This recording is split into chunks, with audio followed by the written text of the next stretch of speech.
اور تم کسی نہ کسی کام میں مشغول رہتے ہو، ہم نے کوئی ممانعت نہیں کی، لیکن زبان جو ہے تمہاری اگر وہ خالی پڑی ہے، کام تو کوئی خاص کر رہے ہو، تم کتاب پڑھ رہے ہو یا مثلا کوئی مزدوری کا کام کر رہے ہو، مثلا کوئی کام محنت کا کر رہے ہو، ملازمت میں کوئی ڈیوٹی لگ گئی ہے وہ کر رہے ہو، خیر ٹھیک ہے، تمہارا سارا جسم اس کام کے اندر مشغول ہے، ہونے دو، جائز ہے تمہارے لیے، لیکن زبان تو خالی پڑی ہے نا، وہ تو ایسی حالت میں بالکل خالی پڑی ہے، اس کو کیوں خالی پڑا رہنے دیتے ہو؟ اس کے ذریعے اپنے واسطے نیکیوں کا ڈھیر لگاؤ، نیکیوں کا ذخیرہ کرو۔ سبحان اللہ ایک کلمہ حدیث میں آتا ہے میزان عمل کو بھر دیتا ہے، تو اس کلمے کی زبان سے ادا کرتے رہو، کیا تکلیف ہے؟ کوئی مشقت نہیں، کوئی خرچہ نہیں، وقت کا بھی خرچہ نہیں، کیونکہ اپنے کام میں لگے ہو۔ دل بیار دست بکار و دل بیار، کہ ہاتھ تو کام میں لگے ہوئے ہیں اور دل اپنے محبوب کے یاد میں مصروف ہے، تو زبان کو کیوں خالی چھوڑتے ہو؟ زبان کو اللہ کے ذکر سے تر رکھو، چلتے پھرتے اٹھتے بیٹھتے، قیامم وقعودم علی جنوبہم، ایک جگہ نہیں، قرآن نے کئی جگہ یہ کہا ہے، اور ایک جگہ فرمایا فاذکروا اللہ قیاما وقعودا وعلی جنوبکم، کہ اللہ کا ذکر کو کھڑے بھی، بیٹھے بھی اور لیٹے ہوئے بھی۔ زبان کو خالی مت چھوڑو، کیونکہ اگر زبان کو تم نے خالی چھوڑ دیا تو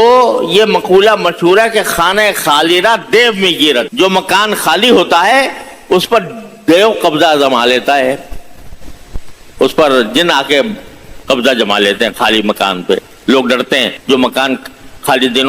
کافی دنوں سے خالی پڑا ہو تو لوگ اس سے اس واسطے ڈرتے ہیں کہ اس میں تو جنات کا غلبہ ہو گیا ہوگا، جنات کا تسلط ہو گیا ہوگا، اس واسطے کہ خالی پڑا ہے اتنے دن سے۔ تو جو گھر خالی ہوتا ہے اس پر جنات قبضہ جما لیتے ہیں،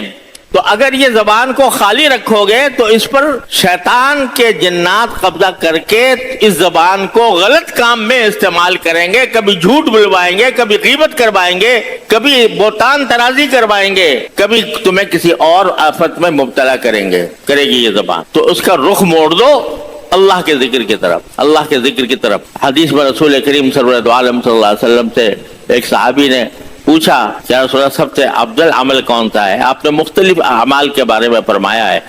تو آپ نے جواب میں فرمایا کہ یکون لسانک رطبا بذکر اللہ، افضل عمل یہ ہے کہ تمہاری زبان اللہ کے ذکر سے تر رہے، ہر وقت زبان کے اوپر کوئی نہ کوئی ذکر رہے۔ اور اصل بات تو یہ ہے کہ ذکر زبان سے بھی ہو اور دل سے بھی ہو، یعنی دل بھی اس کی طرف متوجہ ہو۔ لیکن اگر مصروفیت کی وجہ سے، افکار کی وجہ سے، مشغولیات کی وجہ سے آدمی کا دل اپنے کچھ کام میں لگا ہوا ہے، وہ کام کی طرف متوجہ ہے اور صرف زبان ہی ذکر کر رہی ہے، تو اس کو بھی بیکار نہ سمجھو، یہ بھی بڑی کرامت اور بڑی برکت کی چیز ہے، بڑی فضیلت کی چیز ہے کہ کم از کم تمہاری جسم کا ایک عضو اللہ تعالیٰ کی یاد میں مصروف ہے، اللہ تعالیٰ کا ذکر کر رہا ہے۔ تو یہ ترتیب جو میں نے عرض کی، اللہ تعالیٰ ہم سب کو عمل کی توفیق عطا فرمائے۔ صبح فجر کے بعد سب سے پہلے تلاوت، کم از کم 3 تسبیحات اور دعا اس بات کی کہ جو میرا دن شروع ہوا ہے اس کے اندر مجھ سے کوئی گناہ سرزد نہ ہو، سب کام میں آپ کی رضا کے مطابق کروں، اور پھر چلتے پھرتے ذکر اللہ جس حالت میں بھی ہو، زبان کو زیادہ تر رکھا جائے اللہ تعالیٰ کے ذکر سے۔ تو یہ کام کر لیا تو انشاءاللہ ثم انشاءاللہ ہم اس حکم میں داخل ہو جائیں گے، یا ایھا الذین آمنوا اذکروا اللہ ذکرا کثیرا، کہ ایمان والو اللہ کا کثرت سے ذکر کیا کرو، وسبحوہ بکرۃ واصیلا، اور اس کی تسبیح کیا کرو صبح اور شام۔ اللہ تبارک و تعالیٰ اپنے فضل و کرم سے، اپنے رحمت سے ہم سب کو اس کی توفیق عطا فرمائے، اور ہمیں اللہ تعالیٰ غفلت سے نکال کر اپنی یاد کی طرف متوجہ فرما دے۔